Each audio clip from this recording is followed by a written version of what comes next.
السلام علیکم، welcome to my YouTube channel دل کی آواز۔ تو پیارے بچوں، آج ہم پھر حاضر ہوئے ہیں آپ کے سامنے ایک نیا سبق لے کر کے، اعراب۔ اب تک آپ نے پڑھا تھا حروف تہجی، آج ہم آپ کو پڑھائیں گے اعراب۔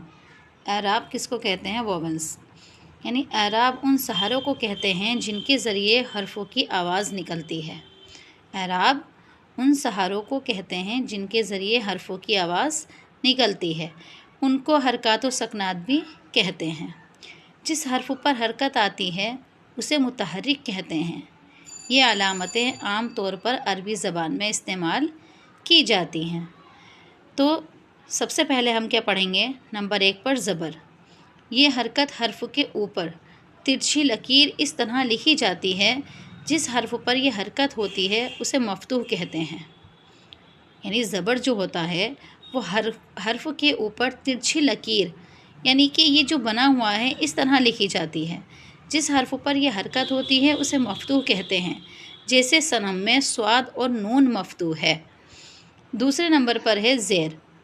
یہ حرکت حرف کے نیچے ترچھی لکیر، یعنی اس طرح لکھی جاتی ہے، جس حرف کے نیچے یہ حرکت ہوتی ہے اسے مکسور کہتے ہیں۔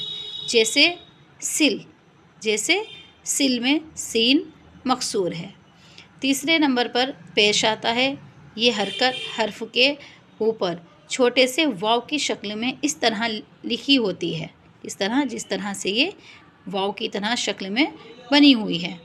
اب جس حرف پر یہ حرکت ہوتی ہے اسے مضموم کہتے ہیں۔ جیسے غل میں غین جو ہے یہ کیا ہے؟ مضمون ہے۔ چوتھے نمبر پر آتی ہے تنوین۔ ایک ہی حرف پر ایک قسم کی 2 حرکتیں ہونے کو تنوین کہتے ہیں۔ کس کو؟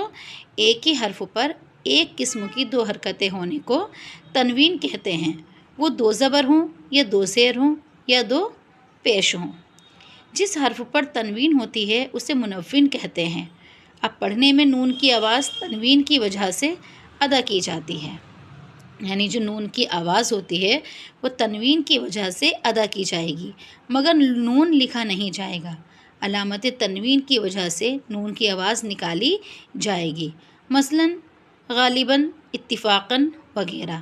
تو غالباً میں با جو ہے یہ کیا ہے؟ منون ہے، یعنی اس پر 2 تنوین لگی ہوئی ہے، اور اتفاقاً میں بھی 2 تنوین لگی ہوئی۔ کیا آتی ہے؟ تشدید۔ یہ حرف کے اوپر انگریزی کے حرف ڈبلو کی طرح لکھی جاتی ہے۔ اس علامت کے لگانے کا مقصد یہ ہوتا ہے کہ اس حرف کو 2 بار پڑھیں۔ اس حرف کو 2 بار پڑھنا ہے، ایک مرتبہ اس سے پہلے حرف کے ساتھ ملا کر اور ایک مرتبہ اس سے آگے والے حرف کے ساتھ ملا کر، جبکہ وہ حرف جس پر یہ علامت لگی ہوگی وہ ایک ہی مرتبہ لکھا جائے گا۔ جس حرف کی آواز ڈبل ہو جاتی ہے اس کو مشدد کہتے ہیں۔ کیا کہتے ہیں اس کو؟ مشدد کہتے ہیں۔ جیسے ابا، امی، بچہ۔ ان لفظوں میں با، میم اور چا حروف مشدد ہیں۔ چھٹے نمبر پر آتا ہے مد۔ اس کے لغوی معنی کھینچنے کے ہیں، مگر اصطلاح گرامر میں الف کو کھینچ کر پڑھنے کی علامت کو کہتے ہیں۔ جو الف کے اوپر اس طرح لکھی جاتی ہے، جس حرف پر یہ علامت یعنی مد لگا ہوتا ہے اسے ممدود کہتے ہیں۔ جیسے آج، عام، آپ میں الف کیا ہے؟ یہ ممدود ہے۔ تو امید کرتی ہوں پیارے بچوں کہ آج کا سبق آپ کی سمجھ میں آیا ہوگا، اور آپ اس سے نیچے مشق جو دی گئی ہیں آپ اس سبق سے مشق کو حل کرنے میں مدد لے سکتے ہیں۔ السلام علیکم۔